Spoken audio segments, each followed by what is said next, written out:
बड़ा दिन है, आज दुनिया के लिए भी बहुत बड़ा दिन है। ये 20 बंधक अब वापस लौट आए हैं। हम भी इजराइल के बाद अब अपने देश लौटते हैं और हमारे देश में बात करते हैं बिहार की चुनावी राजनीति की। बिहार में 6 नवंबर को पहले चरण की वोटिंग होगी और उससे ठीक 23 दिन पहले तेजस्वी यादव को आज अदालत से एक बड़ा झटका मिला है और इसका असर बिहार के चुनाव पर हो सकता है। Indian railway catering and tourism corporation यानी IRCTC के घोटाले में CBI की जांच चल रही थी और आज दिल्ली की एक अदालत में, जिसे हम MP MLA अदालत कोर्ट कहते हैं, देश में जो भी MP और MLA हैं, अगर उन पर कोई केस चलाना होता है तो उनके जो सारे मामले होते हैं वो दिल्ली की राउज एवेन्यू कोर्ट में चलते हैं। और आज इसी कोर्ट ने लालू यादव, राबड़ी देवी और तेजस्वी यादव के खिलाफ मुकदमा चलाने की मंजूरी दे दी है। कोर्ट ने इनके खिलाफ IPC की धारा 420 के तहत मुकदमा चलाने की अनुमति दी है। आज इस घोटाले पर सुनवाई के दौरान कोर्ट ने 3 बड़ी महत्वपूर्ण बातें कही हैं जो आपको भी सुननी चाहिए और कोर्ट का जो आदेश है उसकी एक कॉपी मैं भी लेकर आया हूं। पहला, लालू यादव की जानकारी में यह घोटाला हुआ था और इससे लालू यादव के परिवार को फायदा पहुंचा है। पहली बात, कोर्ट ने यह कहा कि जो घोटाला हो रहा था लालू यादव की पूरी जानकारी में था और इस घोटाले से और किसी को नहीं बल्कि लालू यादव के परिवार को ही फायदा हुआ है। दूसरी बात, CBI ने जो सबूत पेश किए हैं अदालत के सामने, ये सारे सबूत केस चलाने के लिए पर्याप्त हैं। यानी इन सबूतों के आधार पर अदालत ने फैसला किया कि अब आप आगे बढ़िए, केस चलाइए और आज जो आरोप हैं वो तय हो गए कि किन किन आरोपों के तहत यह मुकदमा चलेगा। तीसरी बात इसमें लिखी है कि लालू यादव की वजह से सरकारी खजाने को भारी नुकसान पहुंचा, भारी नुकसान हुआ, सरकार को पैसे का नुकसान हुआ। केस की सुनवाई के दौरान लालू यादव, राबड़ी देवी और तेजस्वी यादव तीनों ही अदालत में मौजूद थे। कोर्ट ने जब तीनों से पूछा कि क्या आप इन आरोपों को स्वीकार करते हैं, तो तीनों ने ही कहा कि हम निर्दोष हैं, हमारी कोई गलती नहीं है। अब इन सभी भ्रष्टाचार का मामला शुरू होगा और तेजस्वी यादव पर भी IPC की धारा 120B और IPC की धारा 420 के तहत केस जो है वो दर्ज किया गया है, मुकदमा चलेगा उन पर। जब कोई व्यक्ति अपराध करने की साजिश करता है, यानी षड्यंत्र जब रचा जाता है, तब उस पर धारा 120B लगती है और जब कोई धोखाधड़ी या बेईमानी करता है, जैसे आप कई बार हिंदी में कहते हैं 420 करता है, तो उस पर यह धारा 420 लगती है। 420 के मामले में 7 साल तक की सजा हो सकती है और ऐसे में अगर तेजस्वी यादव भविष्य में दोषी साबित हो गए तो उनके चुनाव लड़ने पर भी प्रतिबंध लग सकता है। यह वाला जो मामला है, इसमें कुल मिलाकर 14 लोग आरोपी हैं। अब आपको बताते हैं कि रेलवे के एक होटल से जुड़ा यह घोटाला आखिर है क्या। वर्ष 2004 से 2009 के बीच लालू यादव रेल मंत्री थे, जैसा कि आप जानते हैं। उस समय यूपीए की सरकार थी और प्रधानमंत्री थे डॉक्टर मनमोहन सिंह। लालू यादव पर आरोप है कि रेल मंत्री रहते हुए उन्होंने रेलवे के 2 होटल्स को सुजाता होटल्स प्राइवेट लिमिटेड नाम की एक कंपनी को लीज पर दे दिया और यह लीज दोनों होटल्स को ऑपरेट करने के लिए यानी चलाने के लिए और उन होटल्स की रखरखाव के लिए की गई थी। यानी यही कंपनी जो है उन होटल्स को चलाएगी और उसका होटल का पूरा मेंटेनेंस और रखरखाव भी यही कंपनी करेगी, जिसका नाम है सुजाता होटल्स प्राइवेट लिमिटेड। ये दोनों होटल जो हैं, इनमें से एक झारखंड के रांची शहर में है और दूसरा उड़ीसा के पुरी शहर में है और इन दोनों होटल्स को लीज पर देने में नियमों में हेराफेरी की गई। जिस कंपनी को ये होटल लीज पर दिए गए, उसने पटना के एक बहुत ही महंगे और पॉश इलाके में, इस इलाके को कहते हैं बेली रोड। जो हमारे बिहार के दर्शक हैं, पटना के दर्शक हैं, वो जानते होंगे कि ये इलाका कैसा है, कितना पॉश और महंगा इलाका है। बेली रोड, बेली रोड पर उस समय करीब 3 एकड़ जमीन इस कंपनी ने एक दूसरी कंपनी जिसका नाम है डिलाइट मार्केटिंग प्राइवेट लिमिटेड को 1,47,00,000 रुपए में बेच दी। तो एक कंपनी दूसरी कंपनी को एक बहुत ही महंगी जमीन एक बहुत कम दाम पर बेच देती है। यह जमीन बहुत ही कम कीमत पर बेची गई। दिलचस्प बात यह है कि delight marketing company Lalu Yadav के बहुत ही करीबी और उन्हीं की पार्टी के एक नेता प्रेमचंद गुप्ता की पत्नी सरला गुप्ता के नाम पर है और इस केस में सरला गुप्ता और प्रेमचंद गुप्ता को भी आरोपी बनाया गया है। प्रेमचंद गुप्ता ने इस जमीन को आगे चलकर राबड़ी देवी और तेजस्वी यादव की कंपनी को बेच दिया।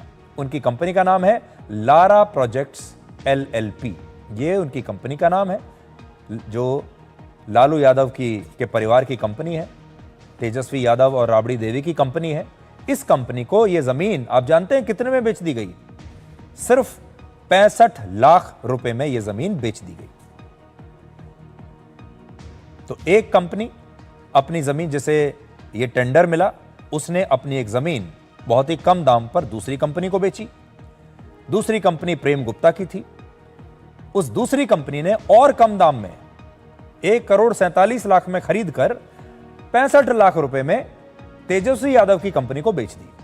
और इस तरह से आज जिस जमीन की कीमत लगभग 100 करोड़ रुपए है, वो जमीन लालू यादव के परिवार को सिर्फ 65 लाख रुपए में मिल गई। आज की कीमत अगर लगाया जाए सीबीआई के मुताबिक तो यह 93 करोड़ के आसपास की जमीन है, लेकिन 65 लाख रुपए में इसे तेजस्वी यादव की कंपनी को दे दिया गया। अब आपको दो अलग अलग तस्वीरें दिखाते हैं। पहली तस्वीर उस जमीन की है जिसकी आज कीमत लगभग 100 करोड़ के आसपास है। मीडिया रिपोर्ट्स के मुताबिक इस जमीन पर पहले एक शॉपिंग मॉल और दूसरी कमर्शियल प्रॉपर्टी बनाने की तैयारी थी, लेकिन ईडी की जांच जब शुरू हो गई तो उसकी वजह से यह कंस्ट्रक्शन नहीं हो पाया, बीच में ईडी आ गई। और आप देखिए यहां पर ईडी का बोर्ड भी लगा हुआ है, क्योंकि ईडी आई और ईडी ने जांच शुरू कर दी और फिर इस इलाके को, इस जमीन को सील कर दिया। और यहां देखिए messrs delight marketing company private limited भी इसमें लिखा हुआ है। अब दूसरी तस्वीर देखिए। यह तस्वीर उन दोनों होटल्स की है जिन्हें लीज पर एक प्राइवेट कंपनी को दिया गया। इन होटल्स में रांची का एक 5 स्टार होटल है, जबकि उड़ीसा में पुरी शहर का एक 3 स्टार होटल है। ये तस्वीरें आप देख लीजिए। ये वो होटल्स हैं जिनको लालू यादव ने एक प्राइवेट कंपनी को चलाने के लिए दे दिया। अब कोर्ट की ऑर्डर की कॉपी जब हमने पढ़ी तो उससे पता चलता है कि लालू यादव के समय ठेके कैसे बांटे जाते थे और बोली लगाने वाले जो लोग थे, बिड करने वाली जो कंपनियां थीं, उनको कैसे धमकाया जाता था। तो मैं आपको कुछ पढ़कर बताता हूं। 2-3 चीजें हैं, आपको बड़ा ताज्जुब होगा। तो देखिए, पहली बात तो यह है कि इसमें जो आरोपी नंबर 1 है वो है लालू यादव।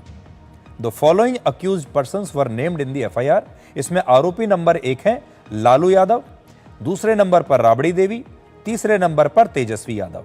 फिर लारा प्रोजेक्ट्स LLP नाम की कंपनी को आरोपी बनाया गया है, क्योंकि वो तेजस्वी और राबड़ी देवी की कंपनी है। और उसके बाद बाकी के लोग आते हैं। अब देखिए, कोर्ट के इस आदेश की कॉपी में लिखा है, the chargesheet added that in 2005 and 6, 2005 और 6 में ये जो जमीन थी ये प्राइम प्रॉपर्टी मानी जाती थी। ये बेली रोड पटना पर स्थित थी और इसकी जो कमर्शियल वैल्यू है, बाजार भाव जो है इसका, वो बहुत अच्छा था उस समय भी। और उस समय इस रोड के आसपास बहुत सारा कमर्शियल एक्टिविटी शुरू हो गई थी, कमर्शियल ग्रोथ हो रहा था। Therefore as per the prevailing circle rates the total value of the land 2014 में इसकी जो वैल्यू थी वो थी 85.92 करोड़ और आज के हिसाब से इसकी जो कीमत लगाई गई है वो है 93 करोड़ रुपए। 93 करोड़ रुपए की जो जमीन है इसे 65 लाख रुपए में दे दिया गया लालू यादव के परिवार को। अब आगे की चीज देखिए आप, मैं आपको और बताता हूं। One of these other projected parts of the evidence is the threat to the competitor bidder for BNR Ranchi. तो एक, जब आप जानते हैं जब ठेका दिया जाता है तो बहुत सारे बिडर्स होते हैं, बहुत सारे लोग, बहुत सारी कंपनियां आती हैं उसमें जो अपना अपना बिड पेश करती हैं। उनमें से एक थी दीनानाथ होटल्स। उसको कहा गया कि आप 4 से 5 करोड़ की लाइसेंस फी का ही कोट दीजिएगा। A director of this hotel who was purportedly subjected to the threat would therefore be capable of leading evidence related to manipulation of the bidding process itself through coercion।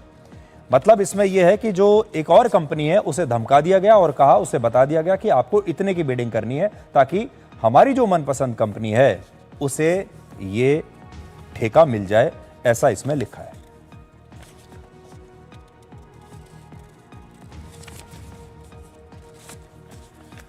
Court ने आज यह भी कहा कि लालू यादव इस मामले में सबसे पहले आरोपी हैं, नंबर 1 पर।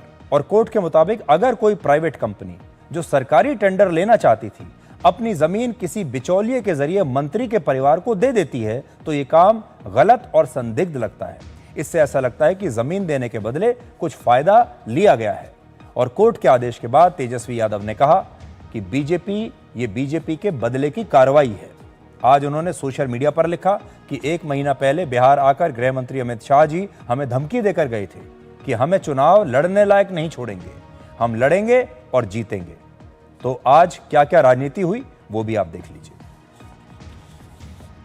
आज कोर्ट ने बुलाया था और हम लोग गए थे।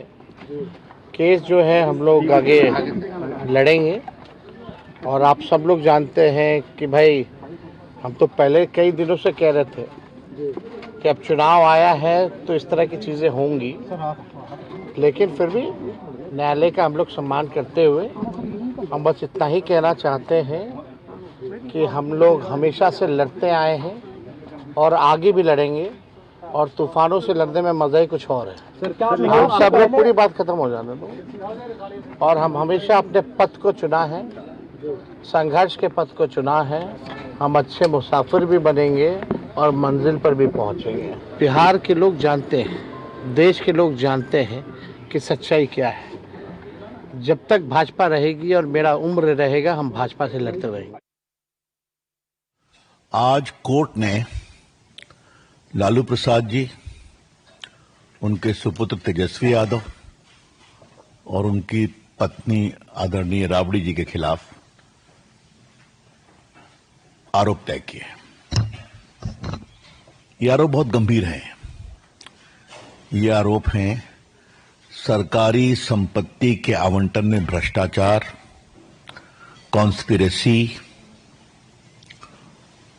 डिसऑनेस्टली सरकार को निर्णय की प्रक्रिया में गड़बड़ करना इत्यादि इत्यादि है। 120 भी है और तो और 420 भी है।